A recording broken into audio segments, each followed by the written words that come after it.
Hello, I'm Richard Jack Smith of Real Talk Movie Reviews. For the anthology Alexander the Great and Other Rare Rosenman, we hear 5 soundtracks from the great composer. The first, Body Wars, was released in 1989. Then Where Pigeons Go to Die, 1990. From 1976 we get Sybil. And then we go all the way back to the 60s for the final 2, Combat and Alexander the Great. There are some nice things in this score. We hear a little bit of the stepwise figure, which will be familiar from everything from Lord of the Rings to Robocop 2 and the car. Unfortunately, Rosenman misses the big picture on Alexander the Great. In fact, this could quite easily be renamed The Great Migraine. It was a terrible effort, just not up to the usual high standard set by this composer. The problem was that even though it glows with hallowed antiquity, it doesn't have any of the guts. And in fact, without this, it could quite easily be a passable rating for the rest of the anthology. Where Pigeons Go to Die melted my heart. It was beautiful. The piano, the strings, woodwinds, a lovely score.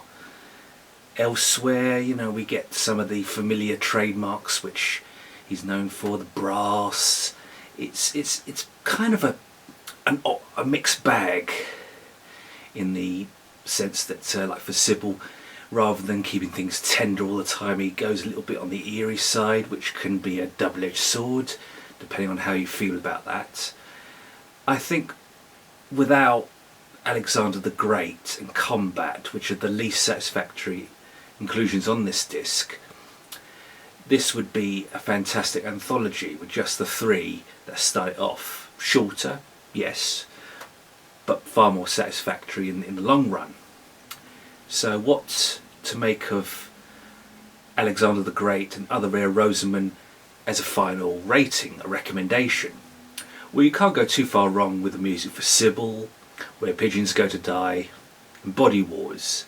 In fact, Body Wars was classic Rosenman. We get the overture, we get the sense of the Hollywood composer just going to the max in terms of entertainment. And indeed, there were moments in the early parts of this anthology which absolutely just left me moved, but by the time we got to Alexander the Great, not so much to be fussed about. In fact, Big Battle Unconquered, I thought was going to absolutely turn it around, be a renaissance, for that particular stage of the disc, but it turned out not to be, alas. So in the final analysis, I give Alexander the Great and Other Rare Rosenman 3 out of 5 stars. Recommended for the first 3 on the disc, not so much the final 2. For more film and soundtrack reviews, please visit Betty Jo Tucker's website, Real Talk Movie Reviews. On Facebook you'll find my pages, Hip-Notic Movie Reviews and Hip-Notic Soundtrack Reviews. I'm also on Twitter at mbeanfan101. I am Richard Jack Smith. If you like the video, maybe subscribe, and I will see you next time.